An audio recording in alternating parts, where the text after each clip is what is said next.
10. 테오는 빈센트의 화가 친구들을 위해 파티를 열어주기로 결심했다.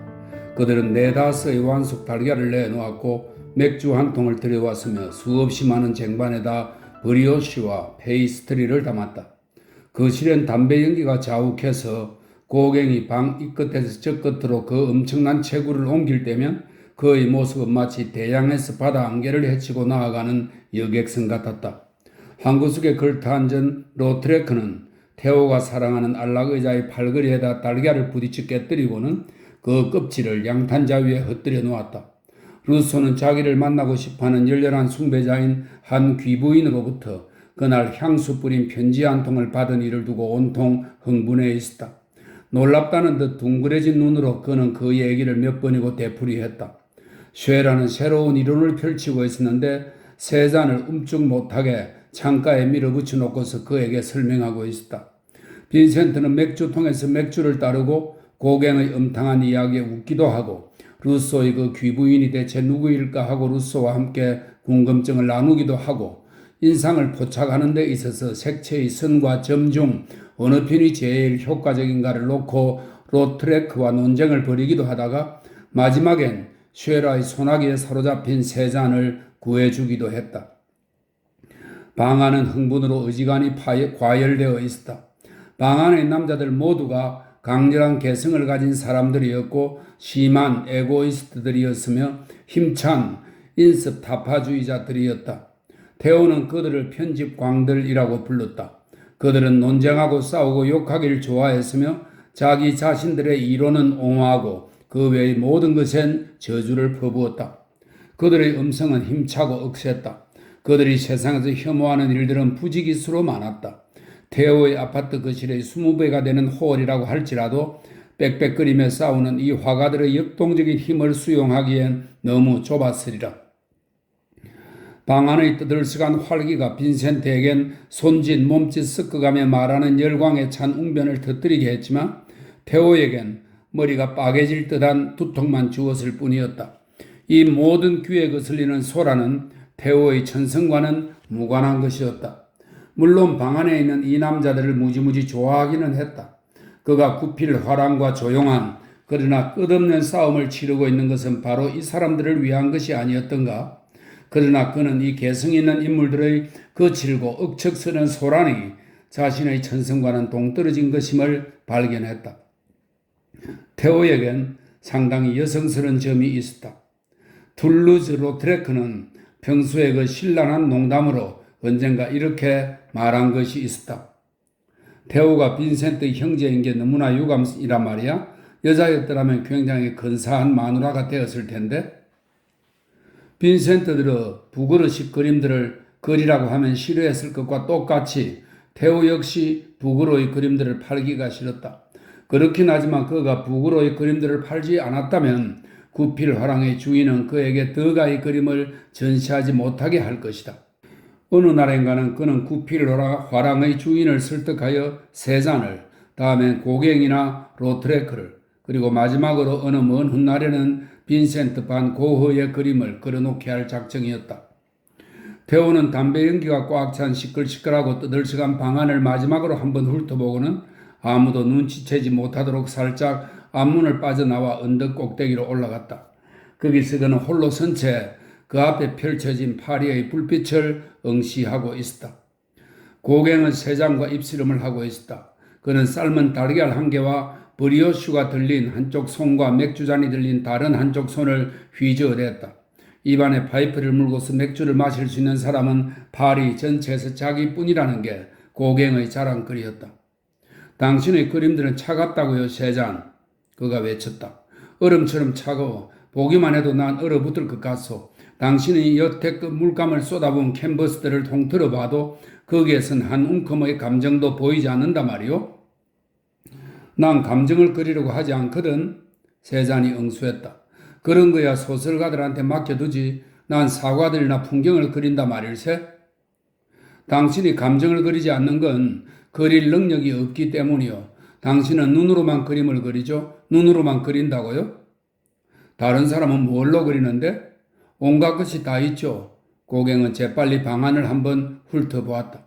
저기 있는 로트레크는 자기 쓸개로 그리고 빈센트는 가슴으로, 쉐라는 정신으로, 물론 그건 당신이 눈으로 그리는 것만큼이나 몹쓸 것이긴 하지만, 그리고 루소는 자신의 상상력으로 그리지. 그럼 고갱, 자네는 뭘로 그리지? 누구, 나 말이요? 모르겠어. 그런 건 생각해 보지도 않았으니까. 내가 가르쳐 주지요. 로트레크가 말했다. 고갱, 당신은 당신의 생식기로 그린다고요? 고갱에게 퍼부어지던 웃음이 사그라들자 쉐라가 긴 의자의 팔걸이에 걸터앉으며 외쳤다. 당신들이 정신으로 그림을 그리는 사람을 비웃을 수 있을지는 몰라도 그러나 난 바로 그것 덕분에 우리의 그림에 2배의 효과를 줄 수 있는 방법을 발견했어. 내가 저 허풍을 또다시 들어야 한단 말인가? 세잔이 신음하듯 말했다. 입 다물어요, 세잔, 고갱. 온 방안을 쿵쿵거리며 뛰어다니지 말고 어디 좀 앉으라고요. 루소, 당신을 숭배한다는 그 지긋지긋한 귀부인 얘기는 그만 집어치워요. 로트레크, 내게 달걀 하나 던져주게. 빈센트, 브리오슈를 좀 주겠어요? 자, 여러분 이제 귀 기울이십시오. 쉐라, 무슨 일이야? 낙선전에서 그 녀석이 자네 그림에 침을 뱉은 이후로 자네가 그토록 흥분한 걸 처음 보는데? 조용. 오늘날의 회화란 무엇인가? 빛입니다. 어떤 빛인가? 차츰 다른 색으로 변해가는 빛입니다. 서로가 서로에게 흘러들어가 뒤섞이는 색점들입니다. 그건 회화가 아니야. 그건 전묘법이라고? 제발 쉐라, 우리에게 또다시 설교를 늘어놓을 참인가? 입 다물어요. 캔버스를 하나 끝마칩니다. 그리고 나서 우리는 어떻게 합니까? 그걸 어떤 바보한테 넘겨주고 그 바보는 캔버스를 끔찍스러운 금틀에 끼워 넣어 우리가 노린 최상의 효과를 모두 죽여버리는 겁니다. 자, 이제 내가 제안하는 것은 한 그림을 완성하여 그걸 틀에 넣고 그 틀이 그림 자체의 한 구성 요소가 되도록 틀에 색칠을 할 때까지는 그 그림을 우리 수중에서 내보내지 말아야 한다는 것입니다. 하지만 쉐라, 자네 멀리까지 내다보지 못하는군. 그림이란 방 안에 걸려있게 되는 거야. 그런데 그 방의 빛깔이 맞지 않는 빛깔이라면 그 그림도 그림틀도 똑같이 죽고 말 걸세? 맞아. 그럼 액자 빛깔에 맞도록 방을 칠하지 못할 것도 없잖아. 좋은 생각이요. 쉐라가 말했다. 그럼 그 방에 들어있는 집사체는 어떡하지? 그 집이 있는 도시는? 오, 쉐라. 자네는 정말 어처구니 없는 생각을 갖고 있군. 자네가 두뇌로 그림을 그린다는 게 바로 그런 것들이로구만. 당신들 같은 멍청이들이 두뇌로 그림을 그리지 않는 까닭은 두뇌를 가지고 있지 못하기 때문이요. 여러분들, 저 조르주 쉐라의 얼굴을 보십시오. 빨리. 우린 저 과학자가 분통을 터뜨리는 모습을 잘 볼 수 있게 되었습니다. 당신들은 왜 항상 자기네들끼리 싸우는 거요? 빈센트가 힐책했다. 왜 함께 협력해서 일하지 않으려는 거요? 자네는 이 패거리들 중에 유일한 코뮤니스트로군?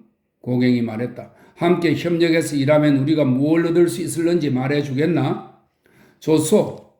딱딱하고 동그란 계란 노른자를 입안에 던져 넣으며 빈센트가 말했다.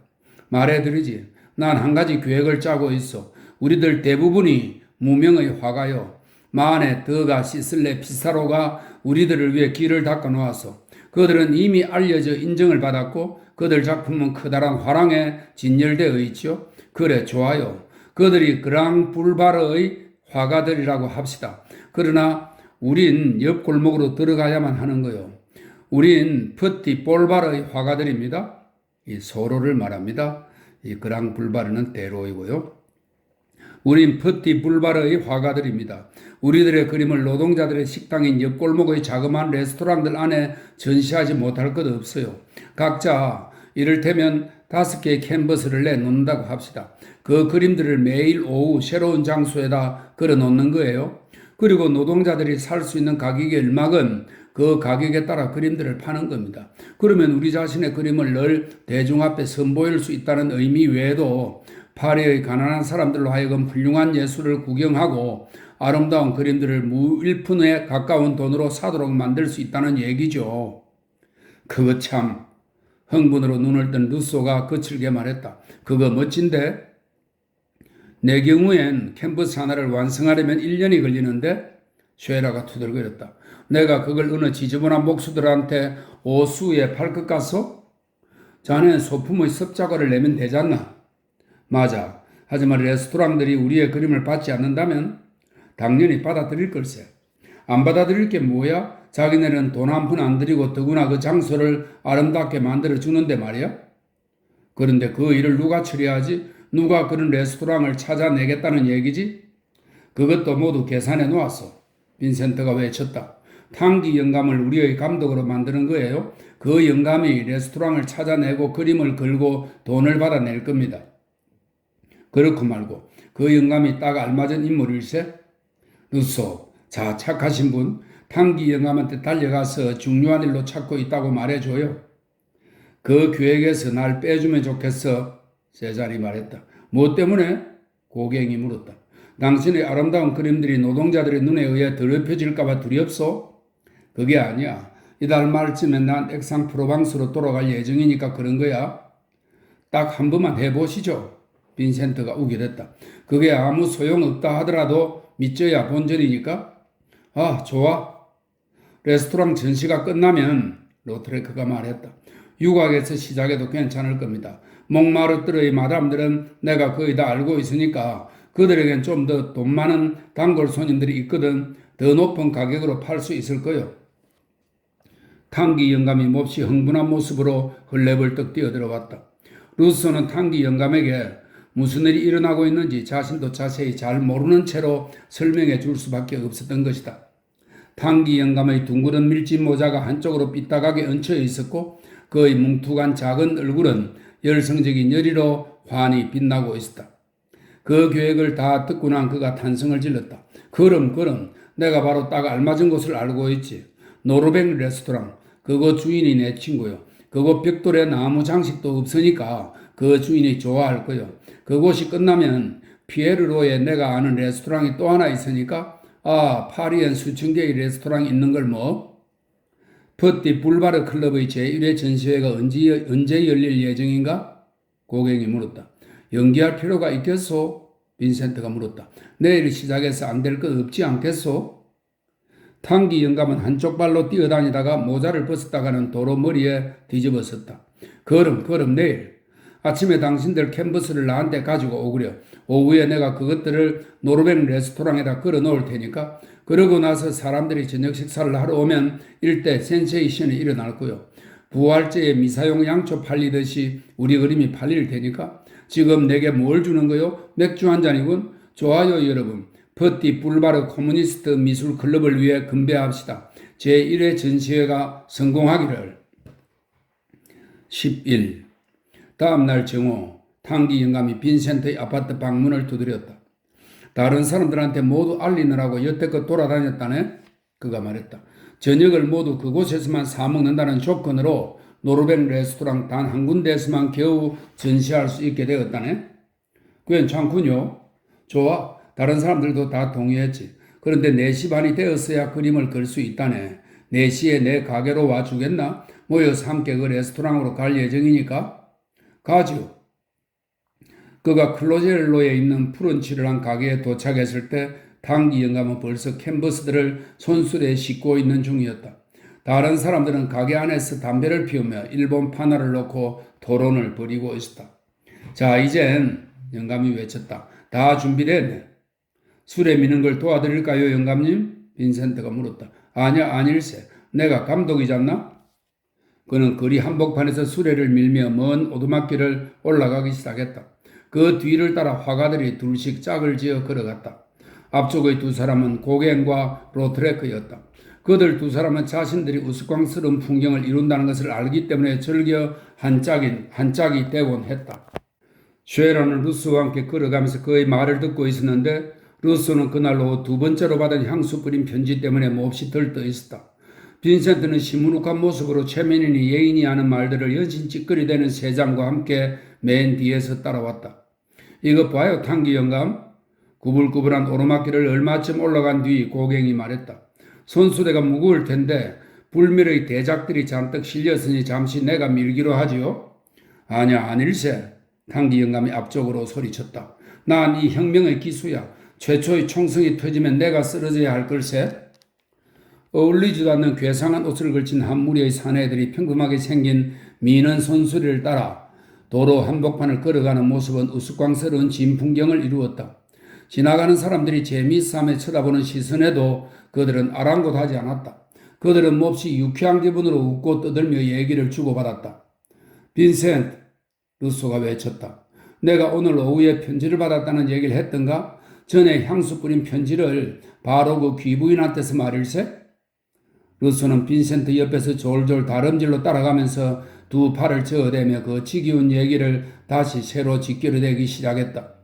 그가 그 얘기를 다 틀어놓고서 뒤에 쳐져 쉐라와 한 짝이 되었을 때 로트레크가 빈센트를 불렀다. 루소의 그 기부인이 누구인지 아시오? 로트레크가 물었다. 모르겠는데 내가 어떻게 알겠나? 로트레크가 킬킬거렸다. 고갱이요. 고갱이 루소에게 정사의 맛을 보여줄 거요. 그 불쌍한 작자는 아직 한 번도 여자를 가져보지 못했거든. 고갱이 우선 2달 동안 향수 뿌린 편지로 루소를 부채질해 두어다가 그 다음에 미래의 약속을 보내는 거요. 고갱이 여자 옷으로 차려입고서 들여다보는 구멍이 있는 몽마르트의 어느 방에서 루소를 만날 텐데 우리 모두가 그 구멍 있는 곳으로 가서 루소가 최초로 정사를 벌이는 것을 엿보는 거요. 그거야말로 돈 주고도 못 보는 것일 테니까. 고갱, 당신은 마귀야. 아, 고갱이 말했다. 그거 참 썩 훌륭한 농담 같은데? 마침내 그들은 노르웨이 레스토랑에 다다랐다. 그곳은 술집과 마구상 사이에 꼭 끼어있는 수수한 곳이었다. 바깥은 노란색 바니시로 칠해져 있고 내부의 벽들은 엷은 청색이었다. 안엔 붉은색과 흰색의 체크 무늬의 테이블보가 덮인 네모난 테이블들이 20개쯤 놓여 있었다. 뒤쪽 주방 근처에 주인이 앉는 높지간 칸막이 좌석이 있었다. 어느 그림을 어느 그림 옆에다 놓을 것인가를 두고 화가들은 꼬박 1시간 동안 입씨름을 벌였다. 탕기 영감은 제정신이 아닌 것 같았다. 주인은 점차 화를 내고 있었다. 저녁 식사 시간은 다가오는데 레스토랑 안이 엉망진창 뒤죽박죽이었으니 말이다. 쇠라는 벽의 푸른색이 자기 그림의 하늘 색깔을 죽여버리니까 그림을 아예 걸지 않겠다고 우겼다. 세자는 자신의 정물화를 로트레크의 보잘것없는 포스트 옆에다 걸어놓지 않겠다고 했고 루소는 사람들이 자기 그림을 주방에서 가까운 뒷벽에 걸어놓으려고 하자 몹시 마음이 상했다. 로트레크는 자신의 커다란 캔버스들 중 하나를 변소에다 걸어야 한다고 고집을 부렸다. 하루 중에서 그때가 생각을 제일 많이 하는 시간이란 말이오. 로트레크가 말했다. 탕기 영감이 완전히 절망한 듯 빈센트에게로 다가왔다. 자, 이 2프랑을 받게. 그가 말했다. 그리고 거기에다 자네 돈 있는 대로 보태어 이 사람들을 모두 거리 건너편에 있는 바로 몰고 가게. 15분만 주면 나 혼자서 다 끝낼 수 있네. 탕기 영감의 계략이 성공했다. 그들 모두가 바에서 레스토랑으로 돌아왔을 때 그림은 이미 다 정돈되어 전시되어 있었다. 그들은 말싸움을 거치고서 출입문 곁에 있는 커다란 테이블에 앉았다. 탕기 영감이 벌써 벽 곳곳에다 벽보를 붙여놓았다. 이 그림들은 팔려고 내놓은 것입니다. 염가 봉사, 문의는 주인에게. 5시 반이었다. 저녁 식사는 6시가 되어야 나올 터였다. 그들은 여학생들처럼 조바심하고 있었다. 앞문이 열릴 때마다 기대에 찬 눈들이 모두 그곳으로 쏠렸다. 그 레스토랑의 손님들은 정각 6시가 되기 전에는 절대 나타날 줄 몰랐다. 빈센트를 좀 보게나? 고갱이 쉐라에게 속삭였다. 자기가 무슨 프리마돈나인 양 흥분하고 있군? 내가 뭘 하려는 거 하니 고갱? 로트레크가 말했다. 내 그림이 반드시 당신 것보다 먼저 팔린다는 것에 오늘 저녁 식사값을 걸고 당신과 내기를 하겠소. 자네 근거야? 세잔, 당신에겐 3대1의 유리한 조건을 드리지. 그 모욕적인 말에 세잔의 얼굴이 시뻘개졌고 그런 그를 보고 모두가 웃어댔다. 잊지 말라고 빈센트가 말했다. 그림 파는 일은 모두 탕기 영감이 맡아서 할 거니까 사겠다는 사람과 각자 흥정할 생각은 하지 말라고. 사람들이 왜 안 올까? 루소가 물었다. 시간이 다 되었는데. 벽시계가 6시에 가까워질수록 그들은 더욱더 초조해졌다. 이젠 시시덕 그림도 완전히 그쳤다. 그들은 출입문에서 눈을 떼지 않았다. 절박한 감정이 그들을 엄습했다. 앙대팡당 전에서 파리의 그 모든 비평가들을 앞에 놓고 전시를 했을 때도 이런 기분은 들지 않았는데 쉐라가 중얼거렸다. 보라고. 루소가 속삭였다. 저 사내가 거리를 건너오는군. 이쪽으로 오고 있어. 이 레스토랑의 고객이 틀림없어.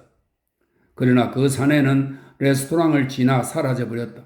벽에 붙은 괴종시계가 마지막 종을 울렸을 때 문이 열리고 한 노동자가 들어왔다. 누추한 옷차림을 한 남자였다.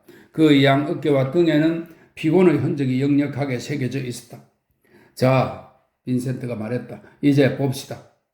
노동자는 저쪽 끝에 있는 한 테이블로 어기적 걸어가더니 선반에 모자를 벗어던지고는 자리에 앉았다. 6명의 화가들은 한껏 앞으로 몸을 기울이고서 그 노동자를 지켜보았다. 사내는 메뉴를 쓱 훑어보고는 오늘의 특별 요리를 시켰다. 음식이 곧 나왔고 사내는 큼직한 스푼으로 수프를 떠넣고 있었다. 그는 접시에서 눈도 들지 않았다. 그 참 이상한데? 빈센트가 말했다. 두 사람이 판금공이 들어왔다. 주인이 그들에게 인사말을 하였다. 그들은 투덜거리며 제일 가까운 의자에 펄썩 앉더니 무언가 그날 낮에 일어났던 일을 두고 당장 격렬한 입씨름을 벌였다. 레스토랑 안에 점차 사람이 들어찼다. 여자들 몇 명이 남자들과 함께 들어왔다. 모든 사람들이 정해진 자기 테이블을 가지고 있는 듯 했다.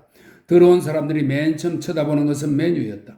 그러고 나서 음식이 나오면 먹는 것에만 열중해서는 눈 한 번 들지 않을 정도였다. 식사가 끝난 뒤엔 파이프에 불을 붙이고서 잡담을 하거나 아니면 석간신문을 펴들고 있는 것이었다. 여러분들이 식사를 지금 내올까요?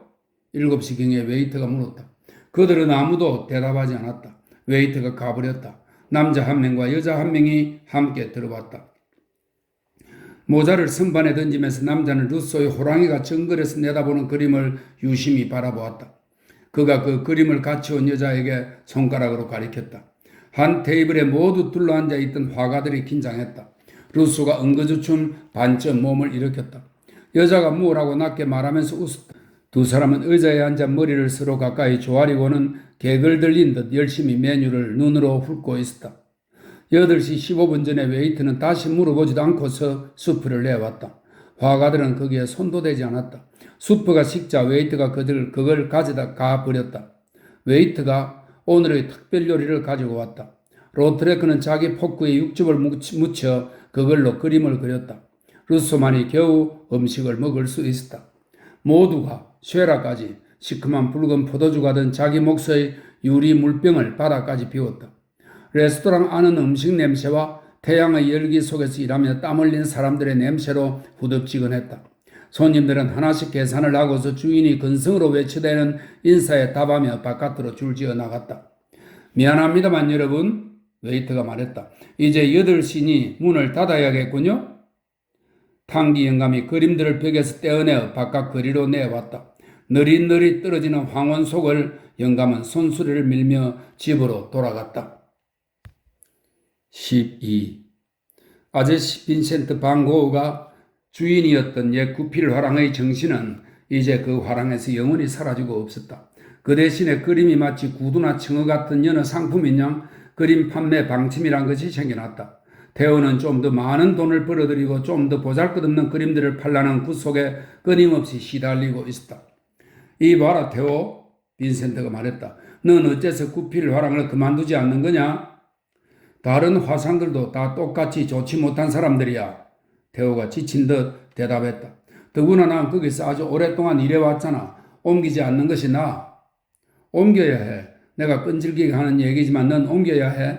넌 거기서 하루하루 점점 더 불행해지고 있다니까. 내 문제는 집어치워. 난 그럴 기분만 내키면 언제든지 잘해 나갈 수 있어. 테오, 넌 파리에서 제일 많이 알려진 그리고 사람들이 제일 좋아하는 미술상은이야? 그런데 어째서 너 소유의 가게를 열지 않는 거냐? 원 세상에 그 얘기를 또다시 되풀이해야만 해? 봐라 테오야, 내게 놀라운 아이디어가 있다. 우리가 공동 소유의 미술점을 여는 거야. 우리 화가들은 너에게 우리의 그림들을 주고 그걸로 너가 얼마의 돈을 벌이드리는 간에 그 돈으로 우리 모두가 평등하게 사는 거야. 파리에서 자그마한 가게를 열게 될 만큼의 돈을 우리가 함께 긁어 모을 수 있을 거야. 그리고서 우리 화가들이 함께 살면서 일할 집을 교외에다 한 채 빌리는 거지.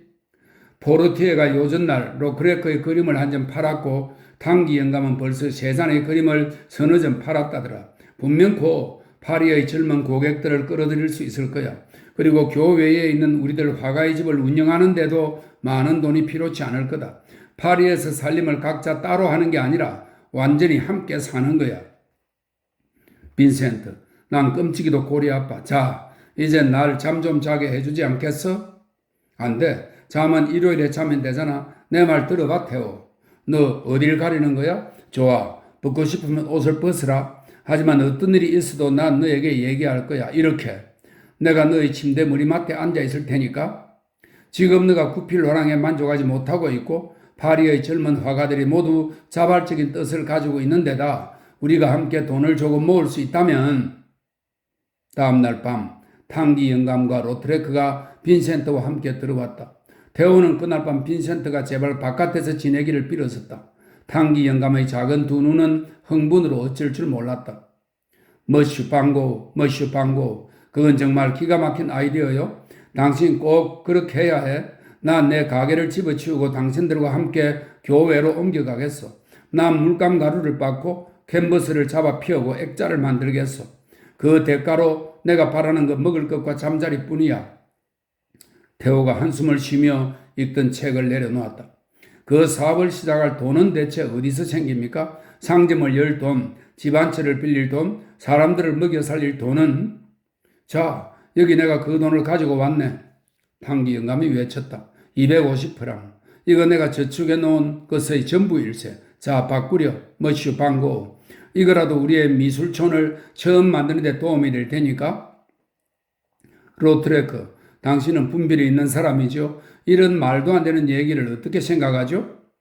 난 더할 나위 없이 근사한 아이디어라고 생각하는데 지금 상태를 보자면 우리 화가들은 파리 전체와 맞서 싸우고 있을 뿐 아니라 우리들 사이에서도 서로 싸우고 있으니까 우리가 전선을 펼 수만 있다면 좋소. 당신은 부자지. 당신이 우리를 도와주겠소?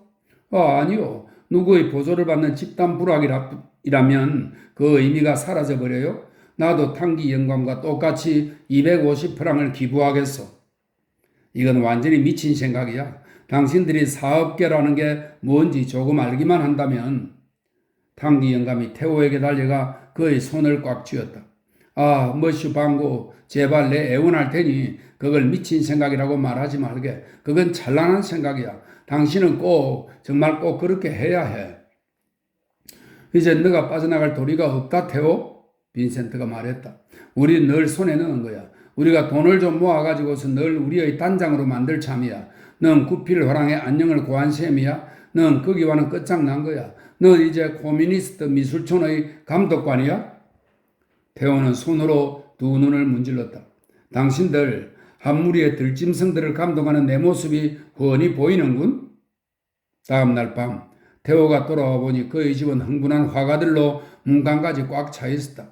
값싼 담배 연기로 푸르스름해진 공기를 열에 들던 커다란 목소리들이 마구 휘젓고 있었다. 빈센트는 이 잔치의 주인이 되어 거실 한복판에 있는 약한 테이블에 엉덩이를 대고 앉아 있었다. 아니라니까? 빈센트가 외쳤다. 보수란 건 없어. 보수는 한 푼도 없어. 우린 첫 해에서 다음해까지는 돈은 결코 구경도 하지 못할 거요. 태호는 그림을 팔고 그러면 우리는 식량과 거주지와 그림 재료들을 받을 뿐이야. 어떤 사람들의 그림은 결코 팔리지 않을지도 모르는데 그런 사람들은 어떻게 하겠소? 쉐라가 물었다. 우리가 그런 사람들을 얼마 동안이나 먹여 살려야 하는 거요? 그들이 우리와 함께 지내면서 일하고 싶어하는 한까지. 기가 막혀서 고갱이 투덜거렸다. 유럽의 아마추어 화가들이 몽땅 우리 집 문턱에 몰려오겠군. 아, 여기 머슈 방고가 오셨군. 탕기 영감이 문간에 기대어 서 있는 태호를 보고 소리쳤다. 우리의 매니저를 위해 자 만세 삼창. 태호 만세, 태호 만세, 태호 만세. 모두들 엄청나게 흥분해 있었다. 루소는 그 미술촌에서도 바이올린 레슨을 해도 되는 거 알고 싶어 했다. 앙크땡은 자기가 방세를 석 달치나 빚지고 있으므로 그 교회의 집을 하루빨리 구했으면 좋겠다고 말했다. 세자는 돈을 갖고 있는 사람의 경우에는 자기 소유의 돈을 자기 마음대로 쓸 수 있어야 한다고 주장했다. 그러자 빈센트가 고함을 쳤다. 안 돼요. 그러면 우리의 코뮤니즘이 죽어버린단 말이요. 우리 모두가 일체의 것을 똑같이 평등하게 나누어 가져야 해요. 로트레크는 그 집안에 여자를 데리고 와도 좋은가 알고 싶어 했다. 고객은 누구든 의무적으로 한 달에 최소한 2개의 캔버스를 내놓아야 한다고 주장했다. 그러면 난 그 집에 들어가지 않겠소. 쉐라가 외쳤다. 난 1년에 대작 캔버스 딱 1개만을 완성하는 사람인데 그림 재료들을 어떻게 하겠소? 당기 영감이 물었다. 내 쪽에서 모두에게 일주일마다 똑같은 양의 물감과 캔버스를 공급해야 하는 건가? 아니, 물론 그게 아니요. 빈센트가 소리쳤다. 각자 더도 덜도 말고 딱 필요한 만큼의 재료만을 받는 거요. 좋아. 그런데 남는 돈은 어떻게 되는 건가? 일단 우리의 그림이 팔리기 시작하게 되면 말일세 그 이익금은 누가 가지는 거지? 이익금은 아무도 가지지 못해요. 빈센트가 말했다.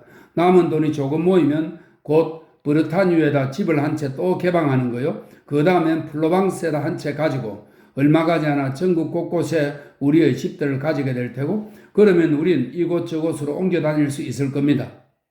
철도 요금은 어떻게 하고 그것도 그 이익금에서 내는 건가? 물론이지. 그런데 어느 정도까지 옮겨 다닐 수 있으며 그것은 또 누가 결정하지? 가장 좋은 시즌 중에 어느 한 지역의 집에 너무 많은 환자들이 몰려온다면 그렇게 되면 누가 바깥 한기 속으로 쫓겨나야 하는지도 말해보게. 테오, 자네가 이 사업의 매니저야? 그 계획에 대해 전부 얘기해보게. 아무라도 가입할 수 있나? 회원 자격에 무슨 제한이 있나? 우리 화가들은 어떤 정해진 방식에 따라 그림을 그려야만 하나? 그 집에도 모델이 있겠지? 새벽 6회야 그 모임은 해산되었다. 아래층에 사는 사람들이 시달리다 못해 빗자루로 천장을 두들겨 대었던 것이다. 태호는 4시간 침대에 누웠지만 빈센트와 탕기 영감과 그리고 유난히 열광적인 사람들 몇 명이 태호의 침대를 둘러싸고 다음 달 첫날에 구필화랑에 사직 통고를 하라고 태호를 들쑤셨다. 그 흥분은 몇 주일이 흘러감에 따라 점점 더 팽팽하게 자라났다. 파리의 미술계는 두 진영으로 갈라졌다. 이미 위치를 굳힌 화가들은 반고 형제를 미친 사람들이라고 말했다. 나머지 다른 사람들은 그 새로운 실험에 관해 끝도 없이 이야기해대곤 했다. 빈센트는 낮과 밤을 가리지 않고 미친 듯이 얘기하고 이랬다. 결정지어야 할 세부적인 일들이 산더미처럼 쌓여 있었다. 어떻게 해서 돈을 마련할 것인가? 가게의 위치는 어디에 두어야 할 것인가? 그림 가격은 얼마로 매겨야 할 것인가? 어떤 사람이 회원이 될 수 있는가? 교회에 얻을 그 집은 누가 어떻게 운영할 것인가? 태호는 자신의 의지와는 거의 상관도 없이 울며 겨자 먹기로 이 열병과도 같은 흥분에 끌려들었다. 르피크로에 있는 태호의 아파트는 그 주일 내내 밤마다 사람들로 가득 찼다. 신문 기자들이 이야기감을 얻으러 왔다. 미술 비평가들이 이 새로운 운동에 대해 논의하기 위해 그곳에 왔다. 파리 전국에 퍼져있던 화가들이 그 조직에 들어오기 위해 파리로 돌아왔다. 태호가 왕이었다면 빈센트는 궁정 조직책이었다. 그는 수많은 계획, 조직기구, 예산, 모금운동, 규칙과 규약, 신문에 낼 성명서, 코미니스트 미술촌의 취지를 전 유럽에 알리기 위한 팜플렛 등의 문안을 작성했다. 그는 너무도 바빠서 그림 그리는 것도 잊어버렸다. 그 조직의 금고에 거의 3,000프랑에 가까운 돈이 굴러들어왔다. 화가들이 자기들이 떼낼 수 있는 대로 떼낸 돈을 기부한 것이었다. 화가들은 클리시가에서 가두 전시회를 열고서 지나가는 사람들에게 소리치며 각자 자기 그림들을 직접 팔았다. 유럽 곳곳에서 편지들이 날아왔는데 그 중에는 더럽혀진 꼬깃꼬깃한 지폐가 든 편지들도 들어있었다. 미술을 사랑하는 파리지행들이 아파트로 몰려와 그 새로운 운동의 열광에 사로잡혀서 열려진 모금함에 지폐를 던져놓고 서야 나갔다. 빈센트가 서기이자 회계원이었다. 태호는 적어도 5,000프랑은 있어야 사업을 시작할 수 있다고 주장했다. 그는 위치가 좋다고 생각되는 트롱체로에다 가게 장소를 잡아놓았고 빈센트는 거즈에 가까운 돈으로 빌릴 수 있는 몹시도 낡은 저택을 생제르맹 아래에서 발견했다. 가입을 원하는 회원들의 캔버스들이 르피크로의 아파트에 연신 쏟아져 들어와 급기야는 움직일 공간조차 남아있지 않게 되었다. 수백에다 수백을 더한 사람들이 그 작은 아파트를 들락거렸다. 그들은 논쟁하고 싸우고 욕하고 먹고 마시고 그리고 미친 듯이 손짓 몸짓 섞어가며 얘기를 주고받았다. 태호는 다른 곳으로 이사해달라는 통고를 받았다. 한 달이 끝날 무렵엔 태호의 루이 필립 왕조풍의 가구는 완전히 거들이 나버렸다. 빈센트에게는 이제 자신의 그림에 대해서 생각할 시간조차 없었다. 편지들을 써보내고 사람들을 접견하고 집들을 봐두어야 하고 새로운 화가들과 아마추어 화가들을 만나면 만나는 대로 그들의 열광에 불을 붙여줘야 했던 것이다. 하도 이야기를 많이 하는 바람에 결국에는 목소리까지 쉬었다. 열병과도 같은 뜨거운 에너지가 그의 두 눈에 찾아왔다. 식사는 되는 대로 아무 때나 했고 잠잘 기회는 좀처럼 없었다. 그들은 영원히 나아가고 있었다. 봄이 시작될 무렵엔 5,000프랑의 돈이 모였다. 태호는 다음 달 첫날에 구필화랑에 사직 통고를 할 예정이었다. 그는 트롱쉐르에 있는 그 가게를 맡기로 이미 마음을 정해놓았다. 빈센트는 생제르맹에 있는 그 저택에 소액의 계약금을 걸어놓았다. 미술촌을 함께 열게 될 회원들의 리스트를 테오, 빈센트, 탕기 영감, 고갱, 로트레크가 작성했다. 아파트에 산더미처럼 쌓여있는 캔버스들 중에서 테오는 맨 처음 전시에 내보일 작품들을 골랐다. 루소와 앙크탱은 새 가게의 내부는 누가 장식하고 바깥은 누가 장식할 것인가를 놓고 지독한 입씨름을 벌였다. 계속 잠을 자지 못해도 테오는 이제 아무렇지도 않았다. 그는 지금 빈센트가 처음 시작할 때 그랬던 것만큼이나 지극히 열성적이었다. 여름쯤에는 미술촌을 열 수 있도록 모든 걸 정리해 놓기 위해 그는 열에 들뜬 듯 일했다. 그는 두 번째 집의 위치를 대서양 쪽에 잡느니 지중해 쪽에 잡느니 하면서 빈센트와 그칠 줄 모르는 토론을 벌였다. 어느 날 새벽 빈센트는 완전히 기진맥진한 채 내시경에 잠들었다. 테오는 그를 깨우지 않았다. 빈센트는 정오까지 푹 자다가 상쾌한 기분으로 깨어났다. 그는 자신의 작업실로 어슬렁어슬렁 걸어 들어갔다. 이젤 위에 얹힌 캔버스는 몇 줄이나 묵은 것이었다. 팔레트 물감은 바싹 말라 갈라터진 채 먼지로 뒤덮여 있었다. 물감 튜브들이 구석구석에 내동댕이 쳐져 있었다. 여기저기 놓인 그의 붓에는 오래된 물감들이 딱딱하게 달라붙어 있었다. 그의 내부에서 한 목소리가 나지막하게 물었다. 잠깐만 빈센트, 넌 화가인가 아니면 코뮤니스트 조직책인가? 어떤 게 누구의 그림인지 제대로 분류되지도 않은 채 높다랗게 쌓여있는 캔버스들을 빈센트는 테오의 방으로 가지고 가 침대 위에 쌓아놓았다. 작업실엔 자기 자신의 그림들만 남겨놓았다. 그는 자신의 그림들을 이젤 위에 하나씩 세워놓고서 손톱을 질근질근 씹어가며 뚫어지게 바라보았다. 그래, 그의 그림은 진보했다. 조금씩 그의 색채는 밝아졌고 수정과도 같은 투명한 광의를 향해 힘써 나아가고 있었다. 거기엔 이제 모방이 없었다. 그의 캔버스에서 동료 화가들의 흔적을 찾아볼 수가 없었다.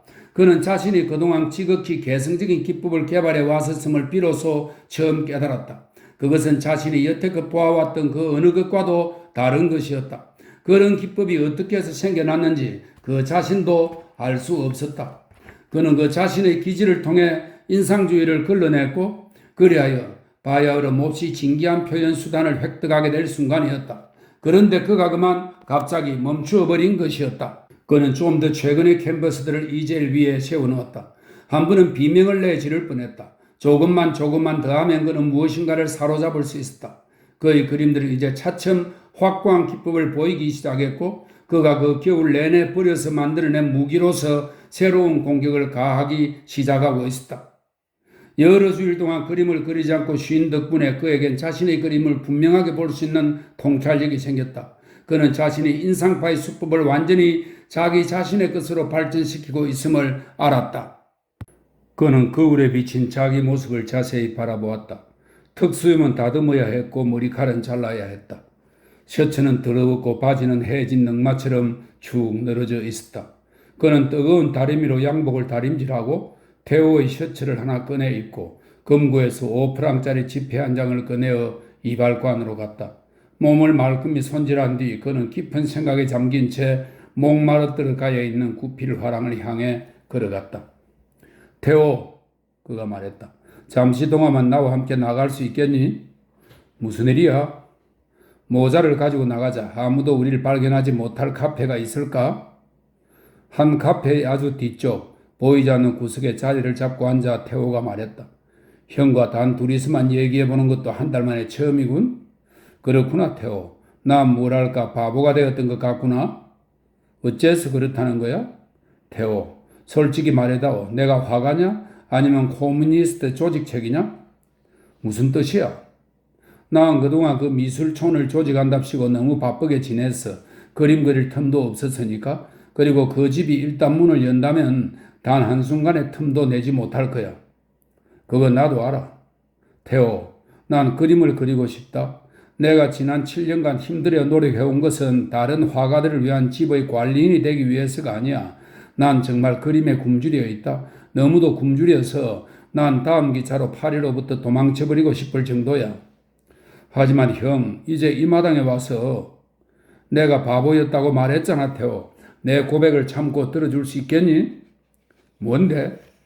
난 다른 화가들을 보기만 해도 이젠 정말로 구역질이 난다. 그들의 얘기와 그들의 이론과 그들의 는들이 나는 입싸움이 지긋지긋해졌어. 아, 웃을 필요 없어. 나도 나 자신이 그런 싸움에 함께 끼어들었다는 걸 잘 알고 있다. 그게 바로 문제야.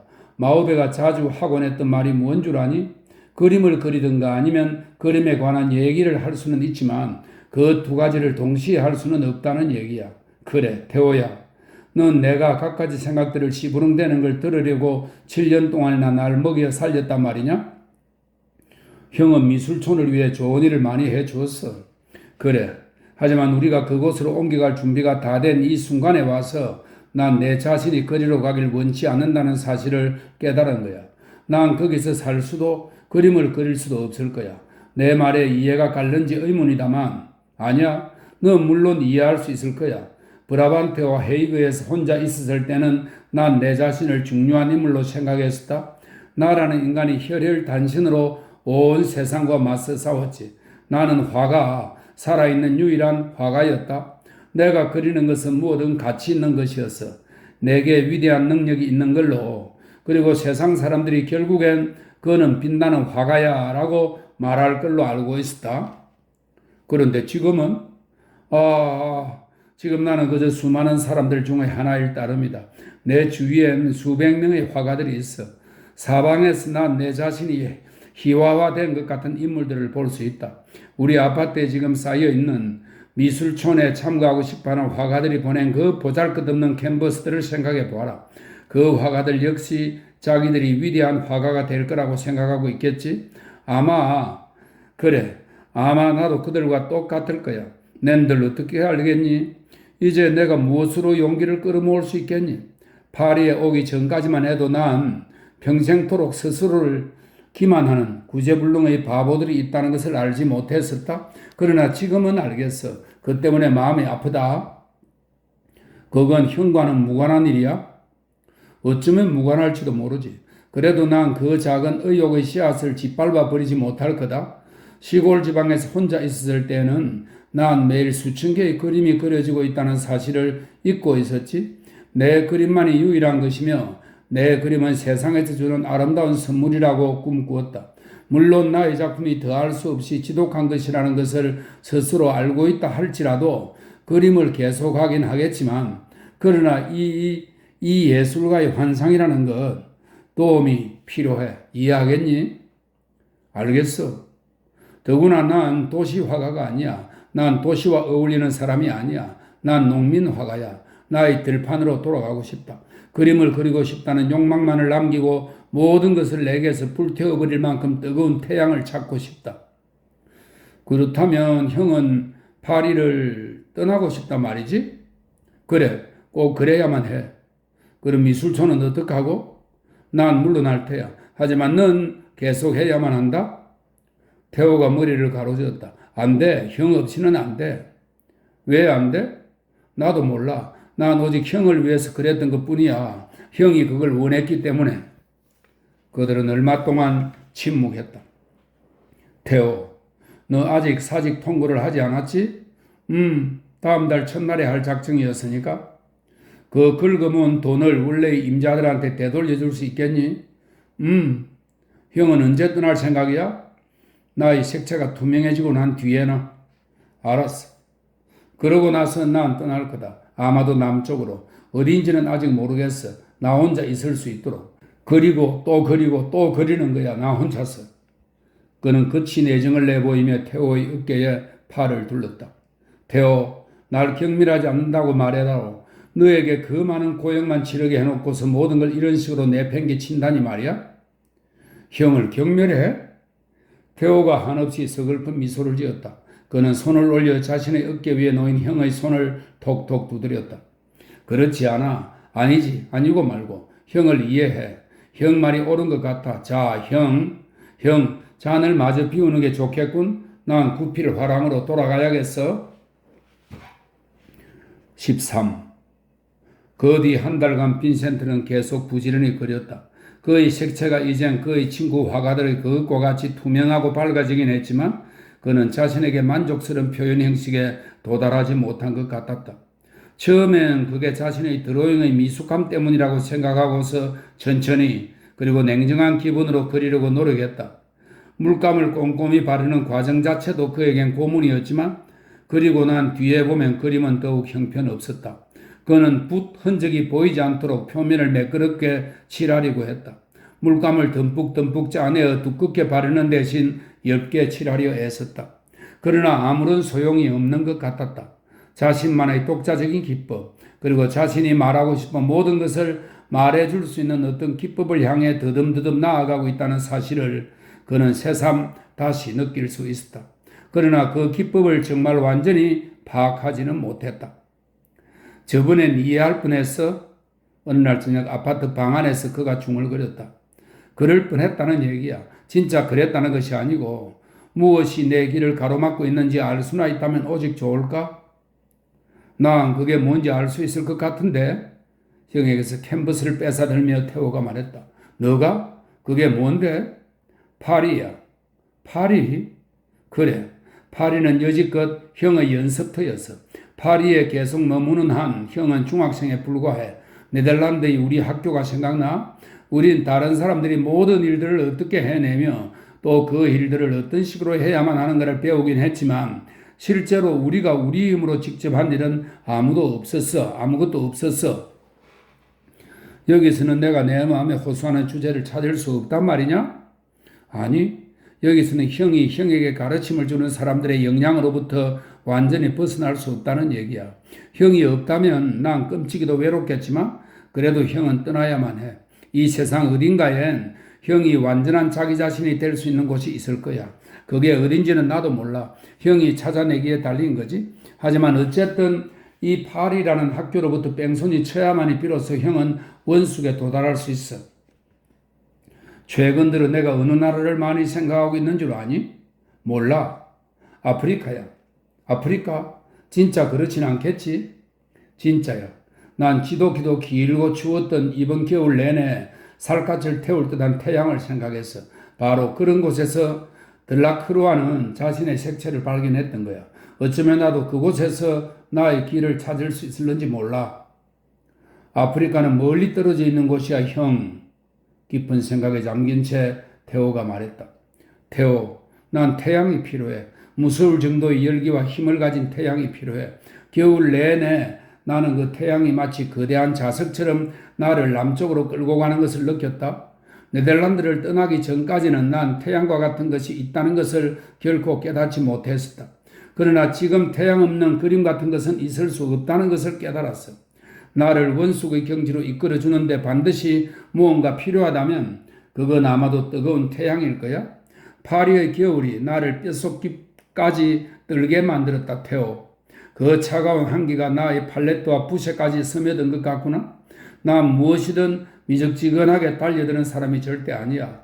내게서 한기를 불태워 몰아낼 아프리카의 태양을 얻을 수 있다면, 그리하여 내 팔레트에 불을 붙이기만 한다면. 함께 그 문제를 잘 생각해 봐야겠군. 아마도 형의 생각이 옳겠지. 폴 세잔이 친구들을 모두 불러놓고 작별 파티를 열었다.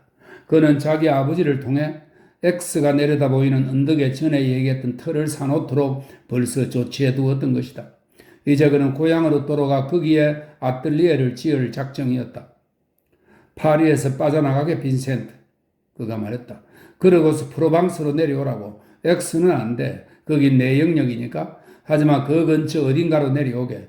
태양은 세상의 그 어느 곳보다도 더 뜨겁고 순수하지. 자네가 생전 처음 보는 빛과 투명한 색채를 프로방스에서 발견하게 될 거야.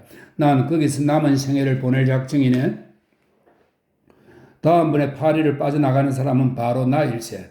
고객이 말했다. 난 열대로 돌아갈 생각이야. 세장, 프로방스에 진짜 태양이 있다고 생각한다면 당신 꼭 마르키즈에 와 봐야만 해. 그곳 햇빛과 색채는 원주민들과 똑같이 원초적인 것이지. 당신네들은 태양 숭배기 위해 들어가야만 하겠군요. 쉐라가 말했다. 나로 말하자면 빈센트가 공언했다. 난 아프리카로 갈 생각이요. 저런 로트레크가 중얼거렸다. 소 들라크우라가 또 한 사람 우리 곁에 있군. 진심인가 빈센트? 고갱이 물었다. 물론. 아니 지금 곧바로는 아마 안 될 거요. 그 중간에 프로방스 어딘가에서 도중 하차해서 태양에 익숙해져야 할 테니까. 마르세유에서 멈출 수는 없을걸. 쉐라가 말했다. 그 도시는 몽티셸리의 것이니까. 엑스로 갈 수도 없잖아. 빈센트가 말했다. 거긴 세잔의 것이니까. 앙티브는 모네가 벌써 다 그려치웠고 나도 동감하다시피 마르세유는 바다는 몽티셀레의 그림입니다. 바다에 받쳐진 곳이고 내가 어디로 가야 좋을지 일러줄 사람 없소? 잠깐, 로트레크가 외쳤다. 내가 바로 그런 곳을 알고 있어요. 아르를 생각해 보셨소? 아르? 그건 고대 로마의 식민지 아니었던가? 맞아요. 론강 위에 있는데 마르세유로부터 2시간쯤 걸리는 곳이요. 나도 한번 가본 적이 있는데 그 일대 전원의 색채가 들라크루와 아프리카 풍경을 무색해 할 지경이라니까? 설마 그거 태양은 괜찮은가? 태양? 당신을 미치게 만들 정도요. 그리고 꼭 아를 여자들을 봐야 합니다. 세상에서 제일 찬란한 여자들이요. 그들의 조상인 그리스인의 깨끗하고 우아한 얼굴 생김을 아직도 간직하고 있는데다 거기에 더하여 그들의 정복자였던 로마인의 강하고 튼튼한 체격을 갖고 있거든. 그렇긴 하지만 묘하게도 그 분위기는 틀림없이 동양적인 것이요. 그건 아마도 18세기에 있었던 사라센족의 침략의 결과겠지만 빈센트, 진짜 비너스상이 발견된 곳이 아르리였어. 비너스의 모델이 아르르의 여인이었다는 얘기요. 그거 참 매력적으로 들리는데 빈센트가 말했다. 그렇다니까요. 그리고 한랭한 북서풍을 맛볼 때까지만 있어봐요. 그 북서풍이란 게 어떤데? 빈센트가 물었다. 가보면 알 거요. 찡그린 웃음을 지어 보이며 로트레크가 말했다. 생활하기는 어떤가? 싸게 먹히나?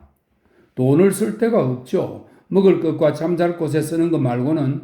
게다가 그 값도 별로 비싸게 먹히지 않으니까 파리에서 달아나고 싶은 생각이 그렇게 간절하다면 거기에 한번 가보지 그래요?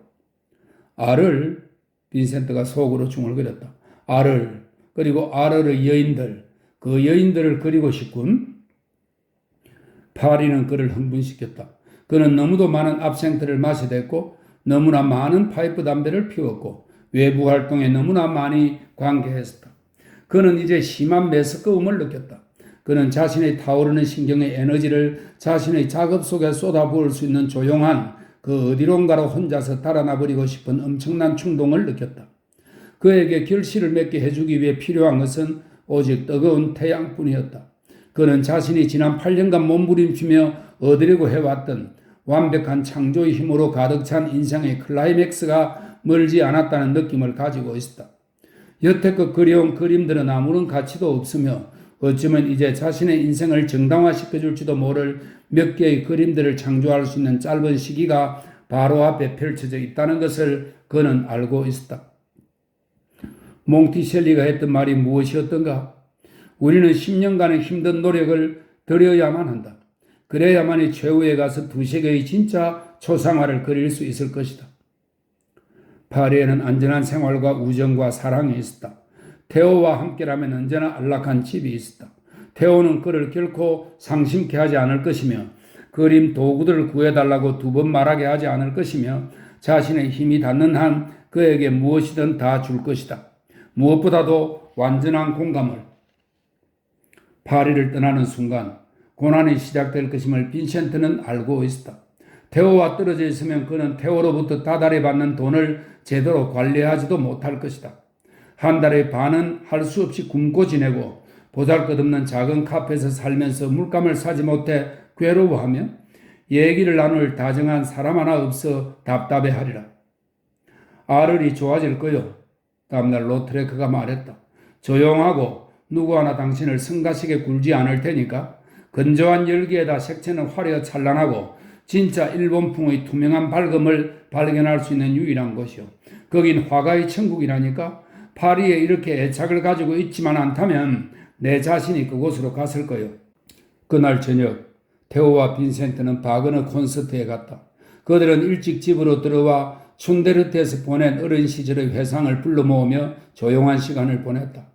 다음 날 아침 그는 테오에게 커피를 끓여주고서 테오가 구필화랑으로 나가자 그 작은 아파트에 이사온 후 처음으로 제일 철저하게 청소를 했다. 그는 벽에다가 분홍빛의 작은 새우 그림과 둥근 밀짚 모자를 쓴 탕기 영감의 초상과 물랭드라 갈레트의 풍경과 등을 보이고 있는 나부상과 샹젤리제를 그린 습작을 걸어놓았다. 그날 밤 테오가 돌아와 보니 거실 테이블에 쪽지가 놓여 있었다. 사랑하는 테오에게 나는 아를로 간다. 거기 도착하는 즉시 편지하겠다. 나를 잊지 말도록 내 그림들을 벽에 걸어 놓았다. 마음으로 악수를 하며 빈센트.